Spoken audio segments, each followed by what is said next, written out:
Delightful to have you here, Judy, and welcome. Congratulations on having a chapter in Sacred Hearts Rising, the Sparks of Life. It's been an awesome day full of interviews with this book launch, and you have written one of the chapters, and kind of enjoyed your bio, and I want to share it with everybody. Thanks for having Couple me. things. Fresh cut sweet peas are my favorite flowers. Are they as well? Well, a friend of mine has her gardener at the greenhouse starting the shoots for me so that I'll be able to plant them when it's time. So. Well, here in Arizona, if you didn't plant like in January, they're done. It's too hot for them now. So we do it very early here, and I have to remember to do it that way. Yes, for sure. Yeah, I'm sure that's an adjustment. Yes. So it says Judy Perdomo had no idea growing up that her curiosity would lead her to live what some recently described as a really big life. She's a mom to 3 kind, handsome, talented young men and a 16-year-old tabby who still hunts. She loves raspberries and the scent of fresh cut sweet peas. Waking up at the beach in good old-fashioned road trip. Judy's a collector and connector of good people. Her friend Glenda will tell you that she'll pretty much talk to anyone, and in 15 minutes or less will have established a relationship and connect that person to someone else who can help them. Her sister Deb, who got the piano lessons growing up, quips, "But you got the long legs." Maybe that's why Judy Perdomo claimed the hashtag legs for days after walking her first runway fashion show this past spring. Wow, how awesome. It was super a big fun. Smile and her curiosity intact, it leads her to wonder what's next. So what is next for you? Oh, well, I can tell you here that my youngest son is now 17, and he's in grade 12, and he's been accepted to a university, hoping to hear from the other one that is his preferred. And so I guess that starts to open up the world for me in what is my next step. My other boys are 27 and 29, and they don't live in the house. And so this is a little scary, but I believe there's some freedom around that corner. That's awesome. Yep, another journey, isn't it? Absolutely. So what prompted you to write a chapter for Sacred Hearts Rising? Well, Becky, as long as I've been an entrepreneur, I've seen, which is about 15 years now, I've seen a number of my friends agree to participate in compilation books that I've called condominium books. And I've seen people like Jo Dibley launch her own memoir, Frock Off. And nothing ever really felt maybe that the timing was right. But in a conversation with her probably last May on our way up to Brenda's summit for Sacred Hearts Rising, I was talking to her about, I've got a bigger story that I want to tell.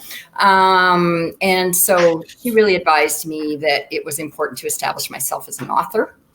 And so getting to know Brenda much better, who saved me from falling off a horse down in the Baja, I decided, well, Judy, maybe it's time.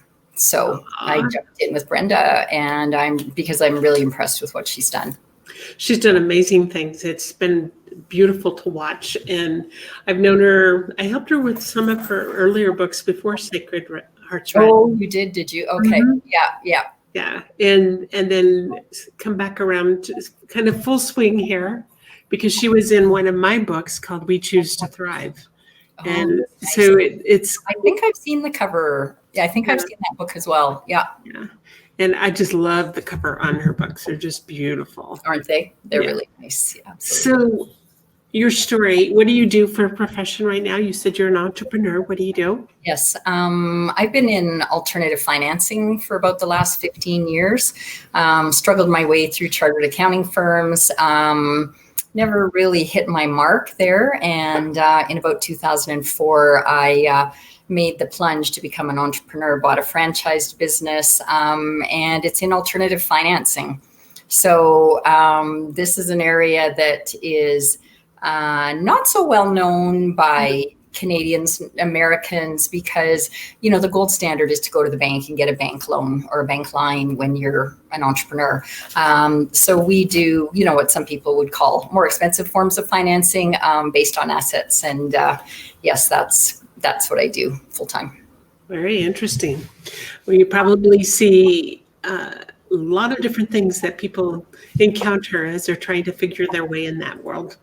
Oh, yeah. Yeah. And probably over the last 4 or 5 years, I've seen even more as I've sort of decided, well, not sort of, but really made an intention to network in the places where I could be more connected with those who need the help that we provide. But, these are tough times, and I'm not going to lie that alternative finance, just like the banks, like everybody else, are being extremely cautious right now. So very well, they have to be. Yeah, kind of an uncertain time right now.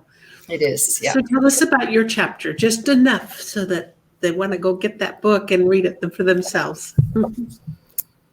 Okay. Well, the story that I've written is really about beliefs that were instilled in me, or beliefs that I somehow gathered in my life from an early age, probably from the age of 6 years old or so, that led me on a path.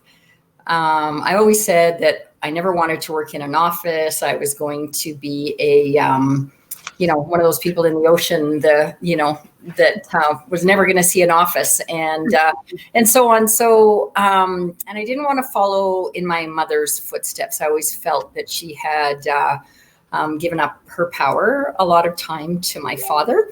And, it's really interesting along the journey what I've found out. So it's a pretty easy read, nothing horribly traumatic in it. So that might, spur others on, and maybe I'm revealing some secrets that others, even within my closest family with my sons, that they don't know yet.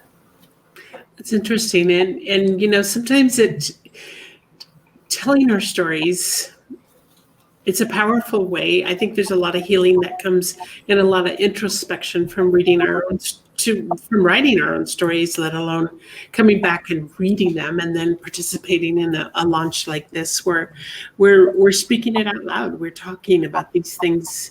But I think at a time like what we're living with right now, a worldwide change, it's time for all of us to stand up and speak up and let others know that are at some place a little confused about what's going next, and there's a lot of change going on. So it's time to shine the light, so to speak. Sure. To be there.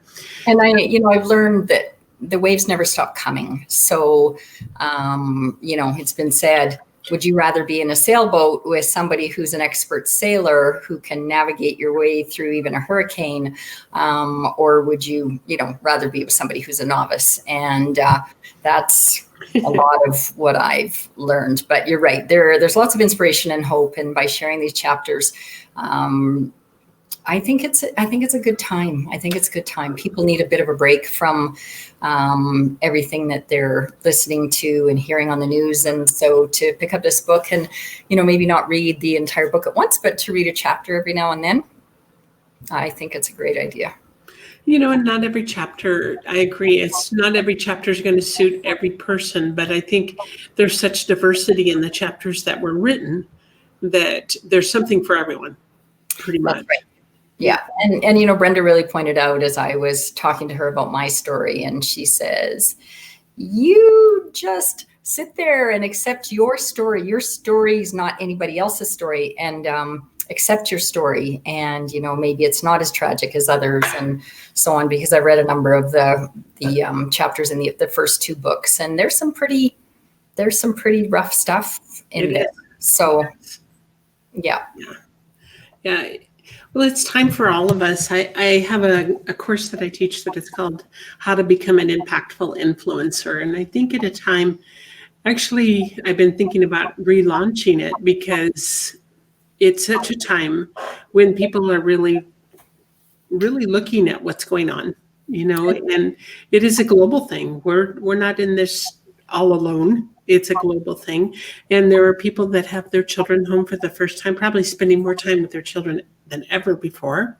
Yes, I have friends with young children, and a gentleman I know who's got a brand new baby. And, as hard as it is for the moms of toddlers, and those would be some of my friends out there, and twins and all kinds of things, young children, time is something you can never get back. And so I think it is there's blessings in it. Now, tell me again what the name of that course is, Becky, that you're going to relaunch. How to become an impactful influencer.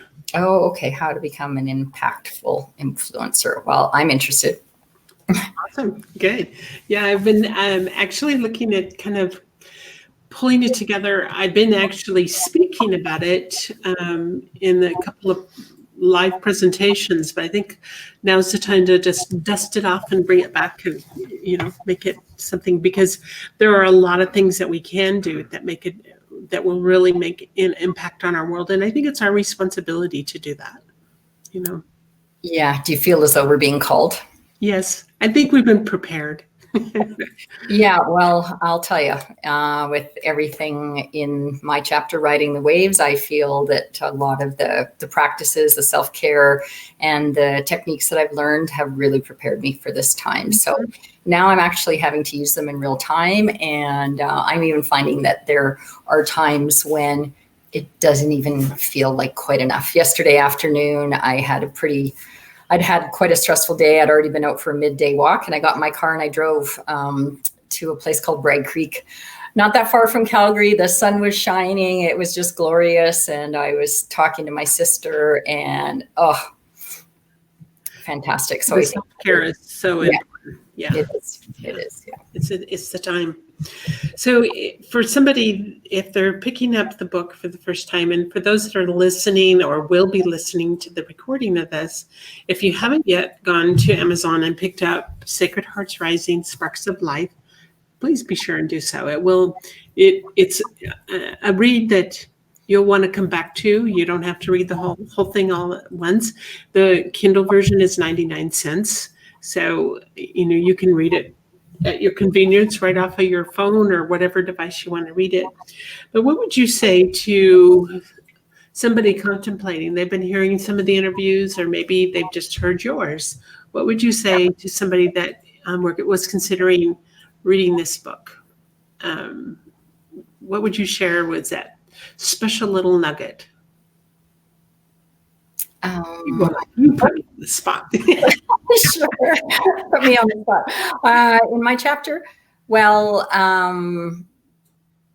if you're somebody who struggles with boundaries and self-acceptance, and maybe have let others take advantage of you, read my chapter. Excellent. Very good. Well, thank you for a very delightful interview. I'm happy. I know I've seen your name on Facebook, and I know we've connected in different ways throughout the last bunch of years. So it's actually wonderful to meet you like this, and I hope we can stay connected. As well. Thank you so much. Thank you. All right. Take care. Okay. Bye-bye. Bye. We're still